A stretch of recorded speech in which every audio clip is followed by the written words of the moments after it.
Okay, LSU beat Georgia this weekend. Saints had a bye. And looks like the Southern Jags also found a quarterback. All that coming up on this week's Cajun Connection.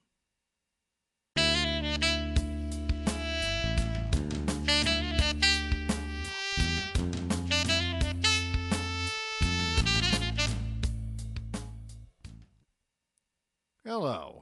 Welcome to Cajun Connection. I am your host, John Barons. No, I'm Joshua Perkins. Ah, LSU beat Georgia. Felt so good to watch that. And, like, you look at the LSU game, they dominated Georgia. Pretty much their own game. Georgia has one of the strongest rushing attacks in the nation, behind Elijah Holyfield and DeAndre Swift. And LSU came in and rushed for 275 yards against a very tough Georgia front seven. And there was a lot of questions around the LSU offensive line, considering during the offseason with Ed Ingram, losing Gary Brumfield, and musical chairs with such a young offensive line and such a young offense led by Steven Sminger Jr. as offensive coordinator. And I feel that a lot of my doubts were put to rest. The LSU offensive line looked pretty good against Georgia. And we're talking about one of the toughest defenses in the nation. And this LSU offense looked pretty good. Joe Burrow, 15 of 30, 200 yards. And he had 2 rushing touchdowns. And I liked how they incorporated the read option towards the end of the game. You know, they give it out to the running back so much and then eventually keep it, and Joe Burrow takes it. Joe Burrow showing a lot of good speed, and Joe Burrow showed true grit. Joe Burrow, he was pretty much the hardest working guy out there, the way he led that offense. And what I liked about it is that LSU really knuckled up against this Georgia defense, and they showed that that there was no fear. And I liked how LSU dialed up so many aggressive plays. LSU showed true aggression in that one. And what I liked about it was LSU going 4-4 on 4th down conversions. Like Ed Orgeron rolling the dice and pretty much winning in that scenario. Another strategy that LSU really did well on that I talked about was make Jake Fromm throw the ball. Stop the run, which LSU in the beginning of the game, they struggled stopping the run. You know, DeAndre Swift rushing for 72 yards, Elijah Holyfield bowling people over. But making Jake Fromm throw the ball, they did an amazing job. Jake Fromm went only 16 for 34, a touchdown, and 2 picks. What I liked about how LSU did, LSU forced 4 turnovers against this Georgia team. 4 turnovers. Georgia only had 3 turnovers total going into this game. And so just LSU completely dominated Georgia from the start of the game to the very end. And it was an amazing performance, and it really showed that LSU is capable of a lot more than what people think. You know, one of the things that I was fascinated by early on in the game was when Georgia was setting up for that field goal to potentially tie the game at 3 and kind of tried to pull the Les Miles fake field goal. Because I'm just like, isn't that the same play that Les Miles used Colt David? Yeah, it is the exact same over the shoulder fake field goal. I looked at that play. I'm like, Kirby Smart, how dare you? How freaking dare you, Entire Kirby stadium. Smart? And that play was shut down. And what I liked about it was the LSU edge rushers with Grant Delpit. They smelled it out very well. Yeah. And I was very impressed with the LSU defense. You know, going against Georgia. I mean, they held Georgia to only 113 yards rushing. They held Georgia to only 209 yards passing. I was just very impressed with this LSU team. Well, here's another statistic that I didn't realize until now. I'm looking at it is turnovers: 4 for Georgia, 0 for LSU. LSU won the turnover margin, and they made Georgia cough up the ball 4 times. 2 fumbles and 2 picks. Yeah, and then I mean, LSU was in control the entire time, but they didn't. I thought that LSU came out and put the game away for the first time this year. Oh, from the very start. Well, I won't say like from the very, very start, but you know what I mean. It was just... There was a point where Georgia came in and they pulled within 10. It was like 19 to 9. But, but for the first time this season, well, the second time this season, when you look at the Ole Miss game, LSU kept their foot on the gas pedal the whole time. But you look at this game, Georgia pulled it within 10. It was 19-9, close defensive battle, and then LSU put up 17 fourth quarter points. In the they did in the fourth quarter. LSU put their foot right back on the gas pedal, and they did not stop from there.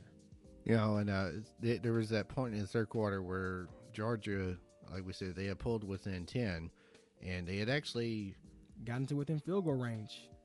No, that's not what I was going to say. They had actually forced LSU to punt a few times. Yeah, they did. I mean, because LSU, they started the game off converting third downs, and it was just that LSU started punting. Like, it feels as if the offense have lost their swagger. I remember one important play in the game. It was 19-9. Georgia had just scored, and they forced a 3-and-out. LSU punted, and Georgia's punt returner, he returned it to LSU territory.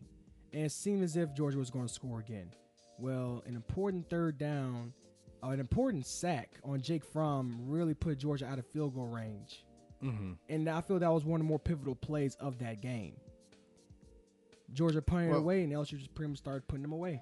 Well, LSU going down to the field and answering Georgia's score after having punted, I want to say, 2 out of 3 possessions and only getting a field goal on the previous one to really just put the game out of reach. That was pretty impressive on there. Let's see, I think it opened up with Edwards-Helaire going, I want to say, 13 yards on the opening run. Clyde Edwards-Helaire has really broken out, and I feel that his coming out game was La Tech. Mm-hmm. He had over 100 yards rushing. And this game against Georgia, like I said, against a very tough Georgia defense, Clyde Edwards-Helaire rushed for 145 yards on 19 carries. Yeah, it looks like LSU is really starting to discover their offense and how to use their players to their best ability. Like, they're really bringing in and utilizing both Helaire and Brissett. What I like about it is that LSU, for one of the first times I've seen that they're achieving actual balance in their offense. Mm-hmm. Joe Burrow, you're looking at a guy, he's willing to make smart decisions. He controls the line of scrimmage. He has presence in that huddle. Now that he can throw it. He's good at finding his open receivers. He plays smart football. I mean, some of his throws were kind of questionable. They were almost picked, but for the most part, he plays smart football, and he's aggressive, like Urban Meyer taught him in his days in Ohio State. Actually, to the point to where Ohio State started to sell some LSU apparel in hype of Joe Burrow. Mm-hmm. Actually, mm-hmm. which is pretty cool. But Joe Burrow, you look at a guy who can throw the ball. He's versatile. He's the first quarterback that has achieved that balance of being able to run and throw. I wouldn't call him like an actual true dual threat, but he's a quarterback that achieves that balance. I mean, you look at the quarterbacks we had in the past, like you look at Jared Lee. Couldn't run the ball, but I mean, he could throw it. He wasn't the smartest thrower, but you look at Anthony Jennings. He can run it, just couldn't really throw it. Brandon Harris, he could run it, just really couldn't throw it. Yeah, same thing with Jefferson. And when I'm talking about throwing, I'm not talking about as far as like arm strength. I mean, to be a quarterback in the SEC, you got to have the arm strength. But I'm talking about as far as your decision making. Right. With Zach Menberger, of course, he can't run it. He was a true pocket passer. He could really throw it, but LSU never really had they had all the pieces. They just wasn't really able to put it together. But now you look at this young LSU team. They're young. They're hungry. Look at Joe Burrow. He's coming back for another season after this one. He can run it. He can throw it. They got the pieces. You got Justin Jefferson, Steven Sullivan at the wide receiver positions. You have Nick Brissett, Clyde Edwards-Helaire. You have an offensive line who has regained their confidence from this game. And I feel that the pieces are slowly starting to come together. And I feel that Alabama has a legitimate reason to be worried when they come into Death Valley. Yeah. Mississippi State next week, and followed by the annual bye before the Alabama game. Yeah, the annual bye, that's pretty much the calm before the storm. But they're going against a tough Mississippi State team in which LSU is only a 7-point favorite. I mean, LSU rose at number 5. And I'm not expecting this game to be a blowout by any means. You're looking at a tough Mississippi State team. They got a pretty good defense. Their offense is led by Nick Fitzgerald, he's more of a runner than a thrower. I mean, he can still throw it. I mean, their upset win against Auburn, he was 9 for 17, 69 yards and a touchdown, but he had over 20 carries and over 125 rushing yards. Looking at the guy, he don't mind tucking it and running it the whole game. But when you go against an LSU defense, especially a defense led by Coach Aranda, that's something you have to question. You have to question Nick Fitzgerald. How long would you be willing to run against a very tough LSU defense? They ran against a tough LSU defense pretty handily last year. Well, they had Dan Mullen at the helm. Yeah, they had Dan Mullen and Matt Canada for LSU. So it's a lot different now. It's different. It is different. I mean, you're looking at a Mississippi State team as far as the coaching is concerned. They're kind of like in a rebuilding process. As far as the coaching is concerned, you're looking at a coach that's trying to help Mississippi State recover from losing Dan Mullen, who was pretty much the savior of that football program over the past decade. The success that he has acquired at Mississippi State. Yeah. Now, Mississippi State, this is a gritty team in the SEC. This is a team that's looking to regain their confidence. They're looking to regain their footing. They're looking to get their swagger back. I do feel they're going to give LSU a fight. They are going to take their shots. They're going to get their shots in, but I feel the LSU is going to pull it out at the end. Yeah, certainly. It's not going to be. I don't think it's going to be an easy game at all. But LSU does not want to get caught looking ahead at Alabama at all. Oh yeah, I mean, this is where LSU has to take it one game at a time. I mean, you gotta look at it like this. After Mississippi State, you get to like all your wounds from this season, and you get to like the bye week is LSU a chance to take more looks at the game plan, to watch a little more film, and to practice more on what they want to do against Alabama. When they go against Mississippi State, they had to focus solely on Mississippi State. They had to focus solely on them and play everything and give it everything they got against Mississippi State before they take the bye week. This is where now they're in the point of the season to where they have to take it one game at a time. Because if they look ahead too far, you will get trapped and you will get caught and you will get beat. So Mississippi, this is a team. I mean, you look at what they did against Auburn. Mississippi State, in my opinion, they are fully capable of beating LSU. They are fully capable at it. They got the team for it. But LSU has to. They got to focus on this game and solely this game alone. No focus on Alabama. Wait until Bama week or wait until your bye week. Right. So, all right. So the New Orleans Saints had a bye week this week. Which obviously that means they didn't play. Of course.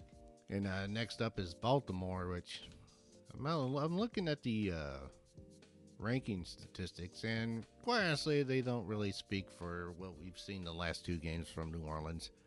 I mean, offense ranked just 19th in the league. You know, after game against Washington and then the second half against New York, it's just like, okay, this is a different Saints offense than the one that started the season. And the flip side for the defense, the defense is starting to come together and play better.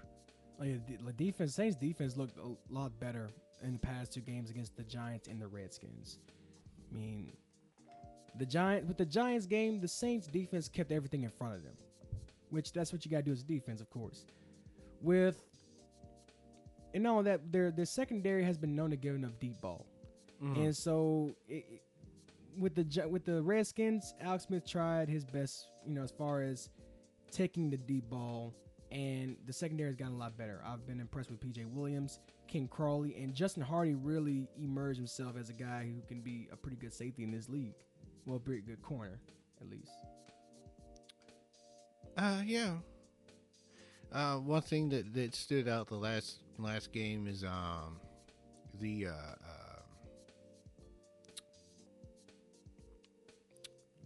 front seven is starting to put more consistent pressure on quarterbacks.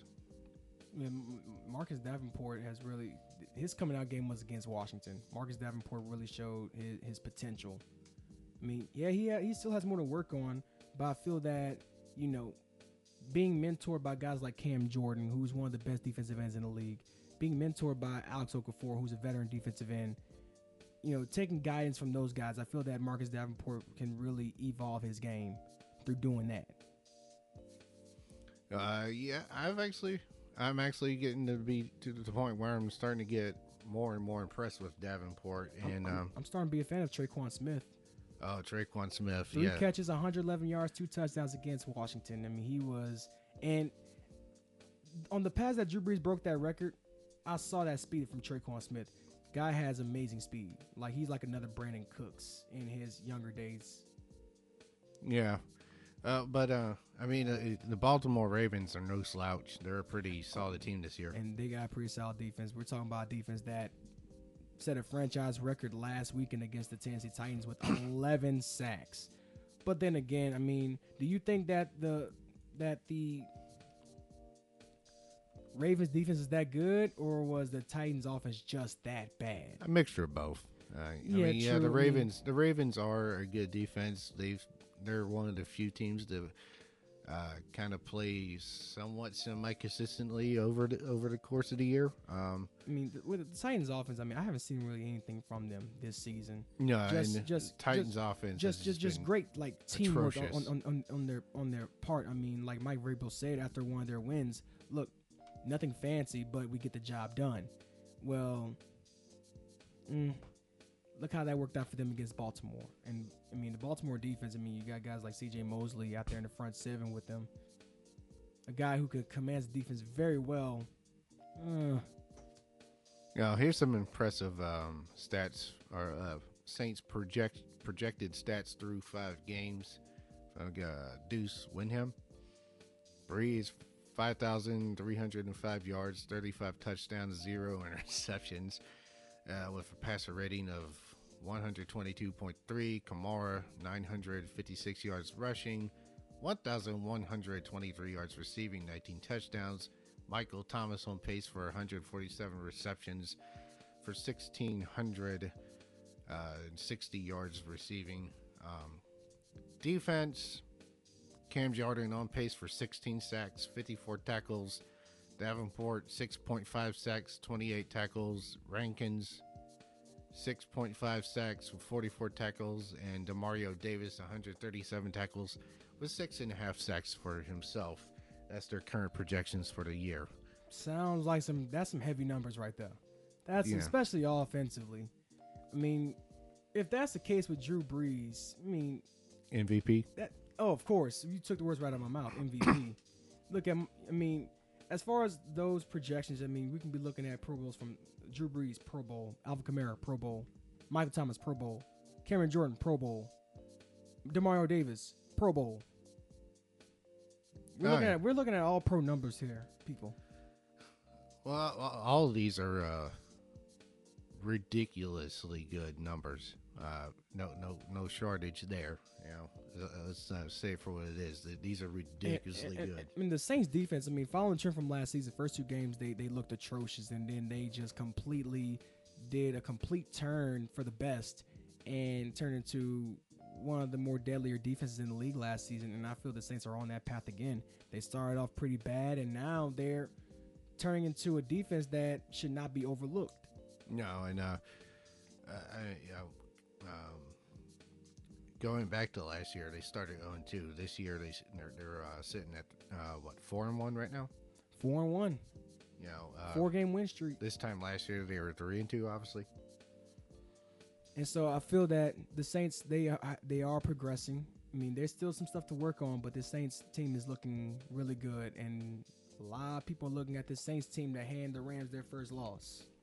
Yeah, which will probably end up happening. The Rams don't have, not that big of a see who they. But I mean, the schedule's it's going to get tougher. The Saints got to face teams like the Ravens, of course. They got to go against the Steelers, the Eagles, the Rams. So it's going to get tougher for the Saints. Well, the Saints have no slouch of a schedule coming up. Not as daunting as it looked coming into the season, but that has a lot to do with just the insanity that has been this NFL season. It's been completely insane. So I mean, it's like expect the unexpected, and don't be surprised at anything that comes with this season. Yeah, I see. Where are they? Yeah, Rams play 49ers this week. I feel in that game, expect the unexpected. I mean, the Rams defense has been struggling. They're going against a much better CJ Beathard at quarterback. So, I mean, like I said, expect the unexpected. Yeah, I mean, I expect the Rams to win that game. I'm not gonna lie, not even pretend to lie there. But it would not surprise me if San Francisco pulls one out. But okay, so Green Bay at St. Louis, that's a potential loss right there for the Rams, because the Saints play the Valkyries. And they go against Minnesota. They going against Minnesota. So I mean, Saints got a little road trip ahead of them. First Baltimore and then Minnesota. By the way, the Rams are no longer in St. Louis. Just want to put that out there. Oh, sorry. Look, I understand. Look, I was so used to saying St. Louis Rams. I sometimes have to catch myself sometimes. So you're not alone. And that game's gonna be Sunday night prime time. So a huge stage for this game. This is a Saints trying to get revenge on last season. Pretty much the Saints were pretty much one throw away from going to the Super Bowl because. Whoa. Hold on there. They would still have to play the Eagles the next week. Oh, I know. They would have beaten the Eagles. You got to look at it. Case Keenum is a lot different than Drew Brees. Mm-hmm. I mean, the Saints were riding a lot of momentum. A win against Minnesota would have.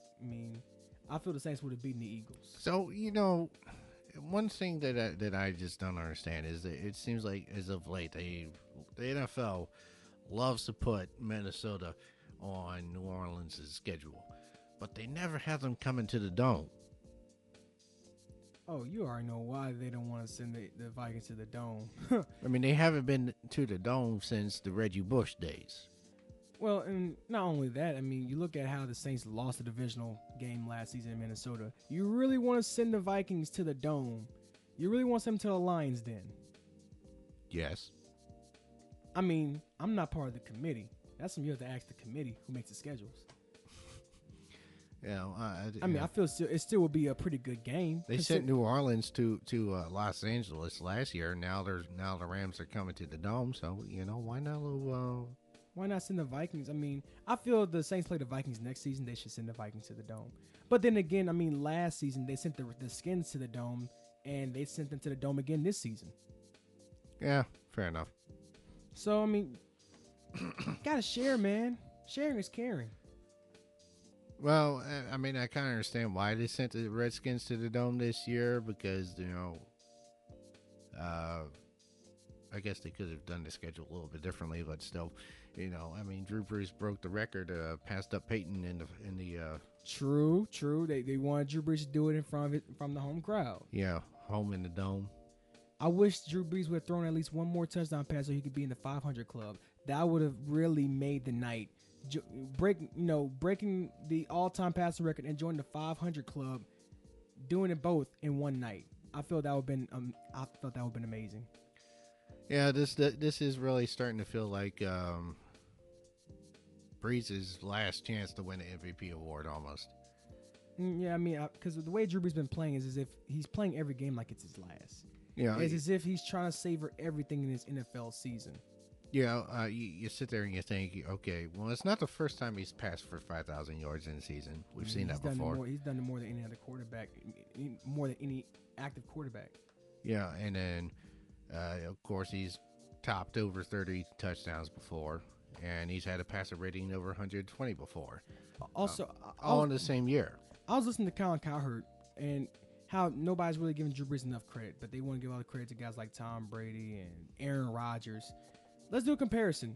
You look at Drew Brees, you look at Aaron Rodgers, and you look at when they first came to those teams. Let's look at Aaron Rodgers when he first came to the Packers, when he took over. He was inheriting a team that was led by Brett Favre, a team that had no signs of stopping, a very dominant Packers team. Then you look at the Saints. He inherited a team from the Jim Haslett, Aaron Brooks days, a team that was coming off a 3-13 season. A team that was devastated by Hurricane Katrina, And a team that I was thinking about relocating. I mean, this team before Drew Brees came was playing their home games in San Antonio, and they were playing some home games in Tiger Stadium because the damage was so bad in the Superdome. Mm-hmm. Drew Brees, I mean, you look at not his, his performance on the field, but what he did off the field. He saved that Saints franchise. He saved this franchise, if you look at it. But nobody wants to give Drew Brees credit. Yeah. Drew Brees is on pace to have stats that he's had before in the past and was snubbed for the MVP over quarterbacks that had lesser seasons, arguably. But this year, especially if the Saints keep up their current pace and finish the season with like 13, 14, 15 wins, this is a year that Drew Brees has passed up Brett Favre for most career completions. He's passed up Peyton Manning. For most pass yards in the career. He's joined the 500 club and won't stop. He'll have joined the 500 club. Plus, I mean, he will have finished with. I mean, right now he's completing 77.5% of his passes. That's retarded.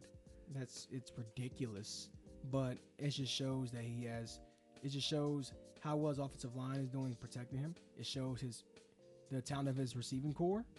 It shows the versatility of that offense, and it shows that the chemistry he has with the offense.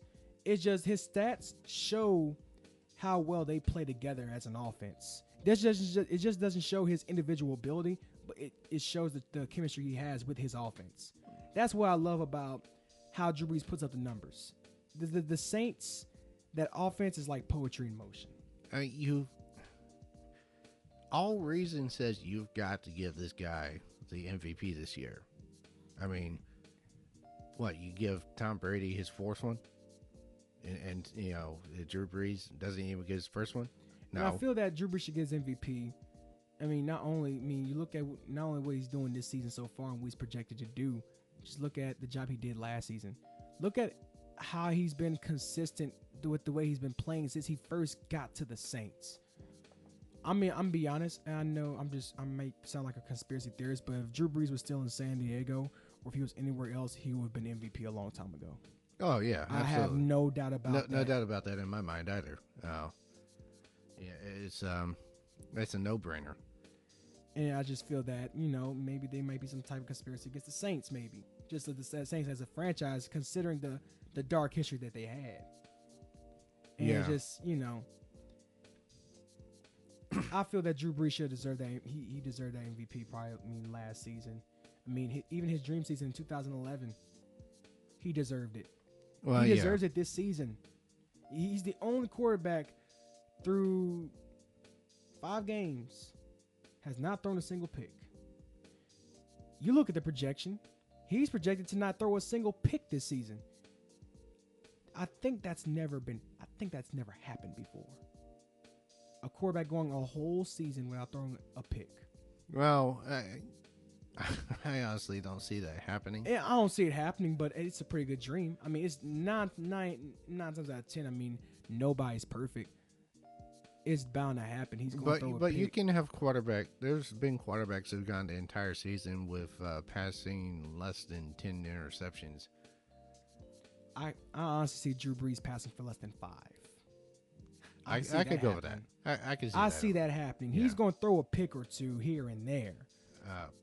Against tougher secondaries, certainly. Especially when they go against like a secondary like Philadelphia.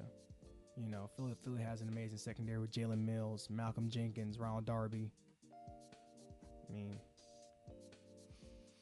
Yeah. So and also Baltimore this weekend. So he's got an interception there somewhere. He just hasn't thrown one yet.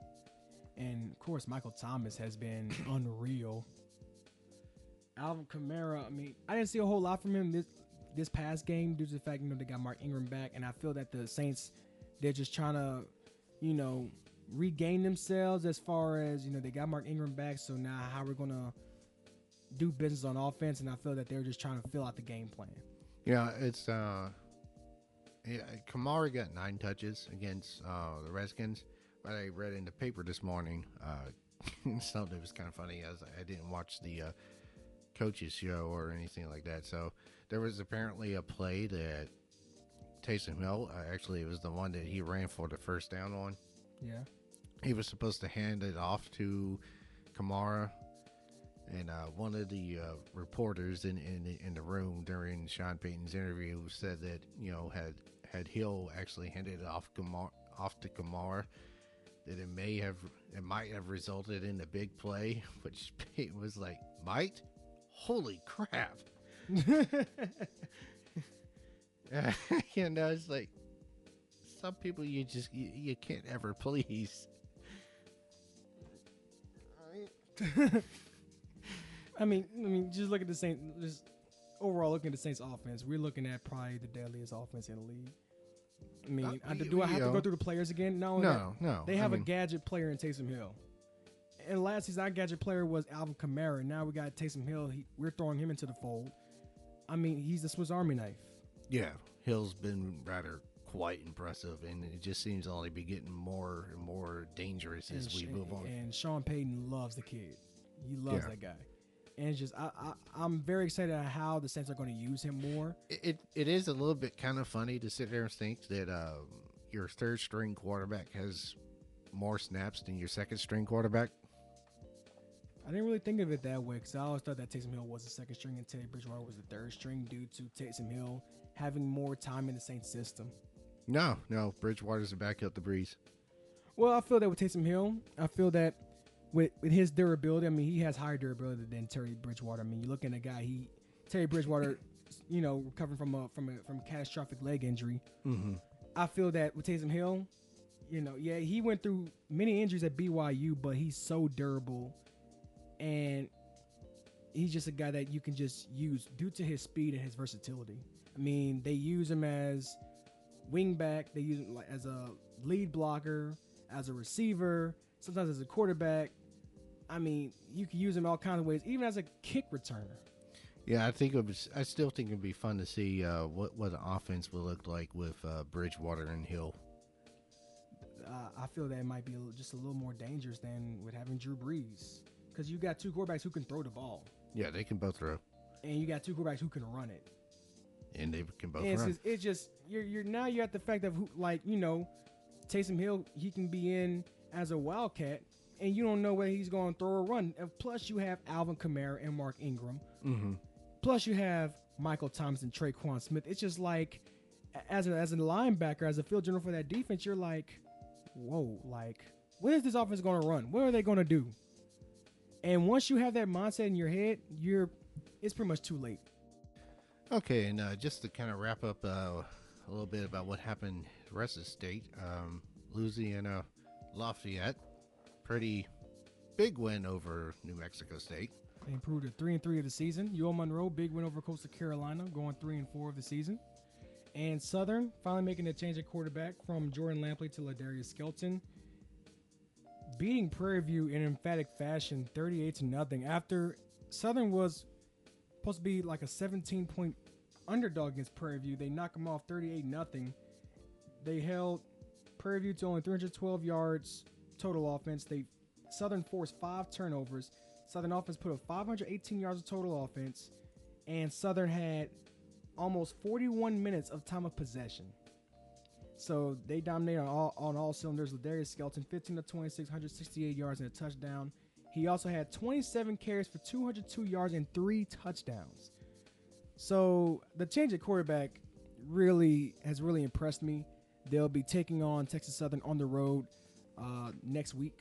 Yeah, they 2-1 in the SWAC, so that's not. So I feel that we're on pace to, you know, see who's going to face Alcorn in the SWAC championship again this season, because it's pretty much going to be Grambling at Southern. Bayou Classic is going to determine who goes to Houston for the SWAC title game this season. Yeah. So I don't know. I feel like it was a fairly good day for Louisiana football. Decent day. The only team that lost was my Northwestern State Demons to Sam Houston State, 42-28. But they're in a rebuilding process. They got a brand new head coach in Brad Laird, who I know is going to lead them in the right direction. Southeastern won a shootout with Houston Baptist. I believe it was 52-42. Yeah. I'll tell you, it was a complete shootout between Southeastern and Houston Baptist. So, but more football on the way this season. We're only halfway through the season. Yeah. Also, you and I, we actually got this our first look at LSU baseball. It was just an exhibition game. Yeah, it was, against UNO, but yeah. Well, we'll have to give you more when the season starts. Right.